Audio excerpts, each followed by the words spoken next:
Hello dear students, welcome back to my channel physics SPC moving charges and magnetism का एक question. The magnetic field existing in a region is given by B vector point to 1 + 2x k cap tesla a square loop of edge 50 centimeter carrying 0.5 ampere current is placed in xy plane with its edge parallel to the xy axis as shown in the figure. The magnitude of the net magnetic force experienced by a loop is millinewton. इस पर भी ध्यान देना। ठीक है, देखो ये एक स्क्वायर लूप है। यहाँ पे जो मैं मैग्नेटिक फील्ड दे रखा है ना, उसकी डायरेक्शन तो 0.2 1 + 2x k कैप, ये k कैप डायरेक्शन बता रहा है। इस बी वेक्टर की डायरेक्शन जो है वो अलोंग पॉजिटिव जेड एक्सेस है। दैट मीन्स ये एक्स एक्सेस है, ये वाई एक्सेस है, तो प्लेन के परपेंडिकुलर कुछ इस तरह से है, क्योंकि जेड एक्सेस ऐसे मानेंगे। तो मैग्नेटिक फील्ड की डायरेक्शन जैसे दिखाएं तो यहाँ पे दिखाएं तो इस जगह पे मैग्नेटिक डायरेक्शन ऐसे ऐसे प्लेन के परपेंडिकुलर आउटवर्ड, तो ऐसे है बेटा। ठीक है, जो मैग्नेटिक फील्ड डायरेक्शन है कुछ इस तरह से है, के कैप अलोंग जेड एक्सेस है, ये जेड एक्सेस हो गई। ठीक है, अब देखो यहाँ जो मैग्नेटिक फील्ड का जो मैग्नीट्यूड है बी, वो 0.2 1 + 2x, और ये x डिपेंडेंट है बेटा, और x की वैल्यू हर जगह पे बदलेगी।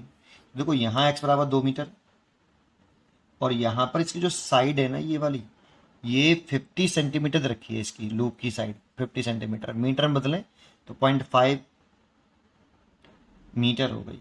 तो दैट मीन्स इसके कोऑर्डिनेट हो गए 2.5 मीटर, क्योंकि 2 मीटर, ये 2 मीटर, तो ये 2.5 मीटर। और इसके भी साइड जो है आपका ये वाली 2.5, ये भी 2.5, तो ये वाला भी कितनी हो जाएगी बेटा, साइड 2.5 तो 2.5 मीटर हो जाएगी। ठीक है, चलिए अब देखो, अगर हम इसमें लूप का नाम डाल लें ए बी सी डी, अगर मैं बी सी लूप साइड की बात करूं तो देखो यहाँ पर x की वैल्यू कितनी, 2.5, यहाँ पर x की वैल्यू 2.5 2.5 2.5 2.5 2.5। बी सी साइड पर, बी सी साइड के लिए लिखें तो x की वैल्यू 2.5 सेंटीमीटर, और x अगर कांस्टेंट है तो बी सी साइड पर मैग्नेटिक फील्ड की वैल्यू कांस्टेंट होगी। तो बी सी साइड पर जो मैग्नेटिक फील्ड है वो मैंने B1 लेट कर लिया, कितना हो, x की वैल्यू पुट कर दो यहाँ, तो 0.2 1 प्लस, अगर 2.5 पुट करेंगे तो 2.5 मल्टीप्लाइड बाई 2 तो 5, और 6 का मल्टीप्लाई इसमें करेंगे तो 1.2 टेस्ला। तो इस वाले पॉइंट पर इतना मैग्नेटिक फील्ड है पूरी बीसी साइड पर। अच्छा, ए डी साइड की अगर हम बात करें, इस पर मैग्नेटिक फील्ड मैंने B2 मान लिया। ए डी साइड की बात करें तो यहाँ पर x की जो वैल्यू है वो है 2 मीटर, तो यहाँ पे भी 2 metre 2 metre 2 metre 2 metre 2 metre, तो एक्स ए डी पर x बराबर 2 मीटर है। तो मैग्नेटिक फील्ड का मैग्नीट्यूड होगा वो कांस्टेंट होगा पूरी ए डी साइड पर, है ना।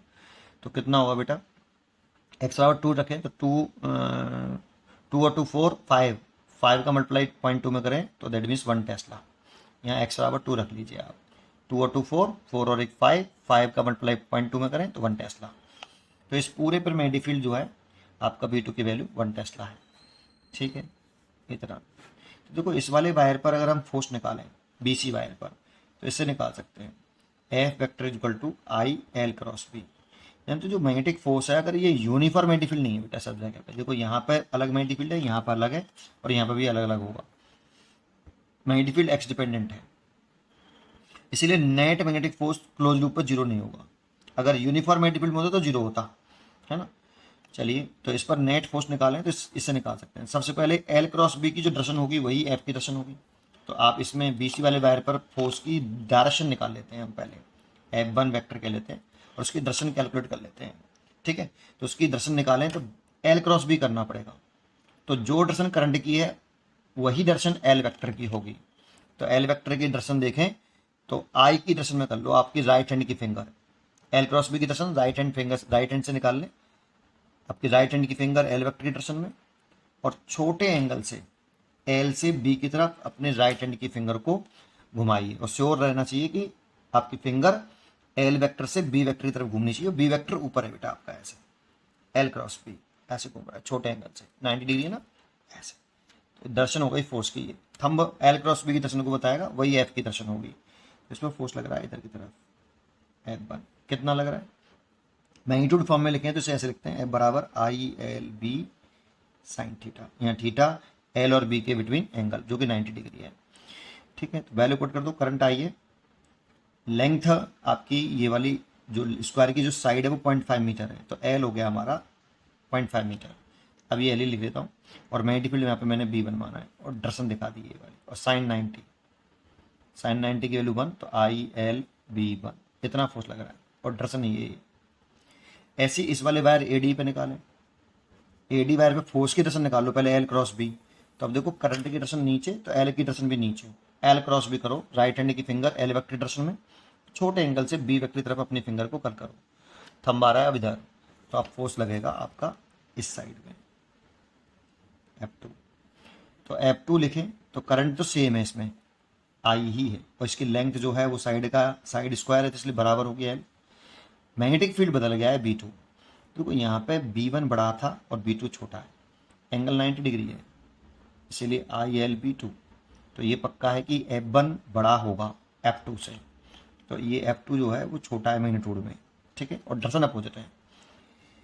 अच्छा, इस वायर CD की बात करें, देखो CD पर जो है x की वैल्यू कांस्टेंट नहीं है बेटा, यहाँ पर x अलग है, यहाँ पर x अलग है, यहाँ पे x अलग है, तो हर जगह पर x की वैल्यू अलग, तो मैग्नेटिक फील्ड की वैल्यू अलग, तो फोर्स हर जगह पर अलग होगा। तो हमें क्या करें, निकालने की जरूरत नहीं है इस फोर्स को, लेकिन फोर्स की डायरेक्शन निकाल लेते हैं पहले। एल क्रॉस बी करो, तो एल करंट की डायरेक्शन में आपका L cross L vector direction हो गई, बी की तरफ घुमाइए तो फोर्स लग रहा है इधर, तो इस पर जो फोर्स लगेगा यहाँ पर मैग्नेटिक फील्ड कम होगा, एक्स की वैल्यू कम तो बी की वैल्यू कम, और बी कम तो फोर्स कम, तो यहाँ पे जो फोर्स होगा वो छोटा होगा, यहाँ पे फोर्स थोड़ा सा बड़ा हो जाएगा, यहाँ पे फोर्स और बड़ा होगा।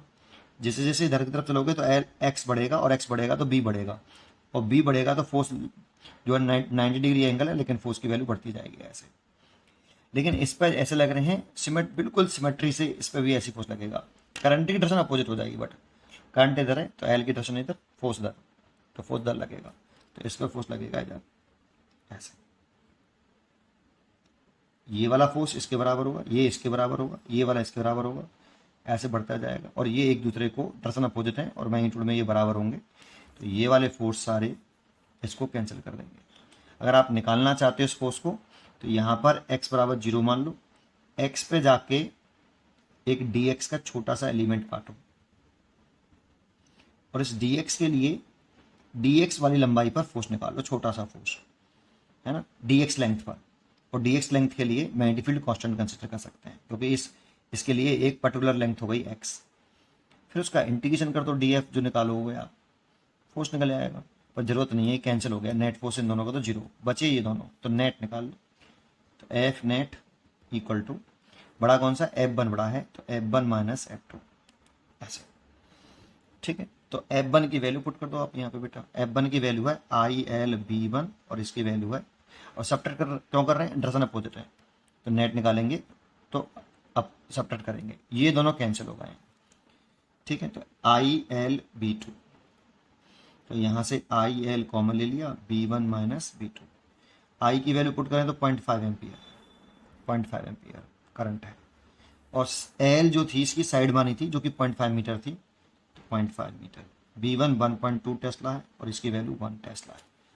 तो देखो इस पॉइंट को उठाएंगे तो नीचे 100 हो जाएगा, और ये 25 हो गया, 25 से 4 बार कट जाएगा, 25 से 100 कटा 4 बार, तो 1/4 हो गया, और यहाँ लिख सकते हो आप 0.2, तो इस पॉइंट को उठाएंगे तो नीचे 10 हो जाएगा, 2 से कट गया ये 2 बार, तो 1/20 न्यूटन आया, और चेक करें तो 0.05 न्यूटन आएगा, इतना आंसर हुआ। लेकिन मैं पूछा मिली न्यूटन में, यहाँ पर ध्यान देना, तो इसे मिली न्यूटन में लिखें तो क्या लिख सकते हैं, 5 लिखेंगे तो 10⁻⁻2 आएगा, लेकिन लिखना है मिली न्यूटन में तो 50 × 10⁻³ न्यूटन लिख लो, और इसे लिख सकते हो क्योंकि 1 मिली न्यूटन में 10⁻³ न्यूटन होते हैं, तो इस जगह पर आप मिली न्यूटन लिख सकते हो, तो फिर 50 मिली न्यूटन इसका आंसर होगा, तो यहाँ पे इसीलिए 50 आएगा बेटा।